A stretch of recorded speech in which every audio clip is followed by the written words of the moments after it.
A day in my life as a cashier here in Dubai. Hello mga mima! Kamusta naman kayo? Nakapagsahod at nakapagpadala na ba ang lahat? At meron pa bang natitira sa inyo? O baka naman pautang. Ngayong araw nga mga mima, samahan nyo nga kaming hanapin kung saan ang masarap na kainan ng mga Arabic food. Mga nakalipas na araw kasi ay nagkikrib ako ng biryani. At balak ko sanang magluto pero itong mga friends ko ba, pinagyayabang nga nila na may masarap daw na kainan ng Arabic food dito sa may Mangkul at affordable pa daw ang presyo. At syempre malapit lang din naman ito sa amin kaya naman go. Kesa naman magluluto pa ako ng biryani at bibili pa ako ng mga spices at anik-anik na ilalagay. Kaya naman ay dito na lang din tayo para matry naman natin itong pinagyayabang nila. At mas makakatipid pa nga tayo kaysa naman magluluto pa tayo ng biryani at bibili pa ng mga ingredients. Sa mahal ng mga bilihin ngayon ay baka abutin pa tayo ng 50 to 60 dirhams. Minsan lang din naman tayong mag-crave kaya naman hindi naman siguro masama kung pagbigyan din natin ng ating sarili paminsan-minsan. Anyways, ay dito na nga pala kami sa kainan na pinagyayabang ng aking mga plastic friends. First time ko nga kumain sa kainan na to at namangha nga ako dahil dalawang klase nga ang kanilang dining area. Pwede ka nga kumain sa kanilang lamesa, sa labas at sa loob. At pwede din naman dito sa parang kwarto.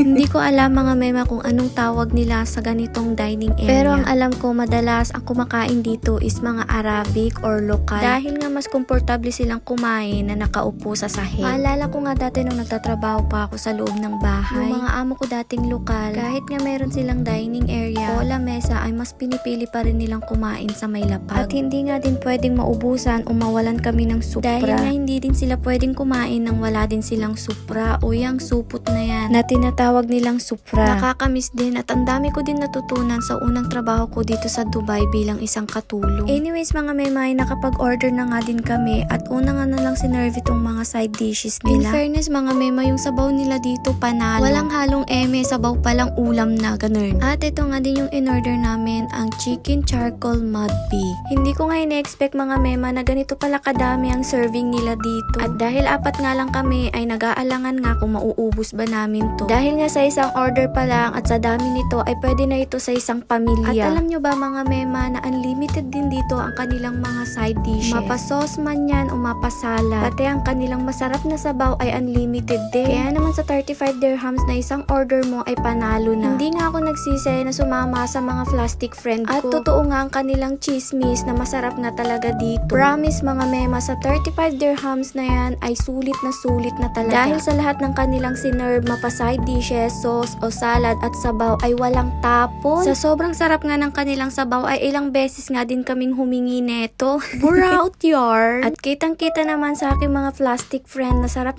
naman talaga sila sa aming food. Nung sinerve nga sa amin itong aming order ay akala namin hindi namin mauubos sa sobrang dami. Pero kitang-kita nyo naman mga mema na simot talaga at walang tapon.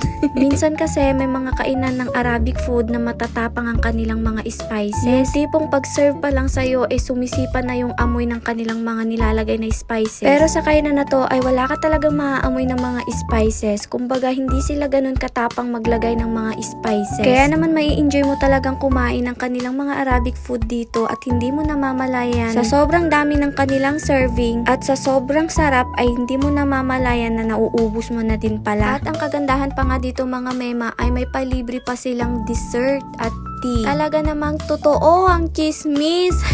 Babalikan ko talaga tong kainan na to pag nagkikrib ako ng Arabic food. Dahil naman kung sa tipid ay tipid talaga. Hindi ka din uuwing bitin dahil sinisigurado talaga ng kainan na to na uuwi kang busog. Kaya naman mga mema, kung ako sa inyo, itry nyo din dito. Hala, nag-promote. Hindi to sponsor mga mema. Inshallah, makakapagpa-license din tayo. Tulungan nyo muna ako makapag 10k followers or more. O siya mga mema, dito ko na nga lang din tatapusin tong video to. Kaya naman salamat sa panonood. Hanggang sa muli. Babu!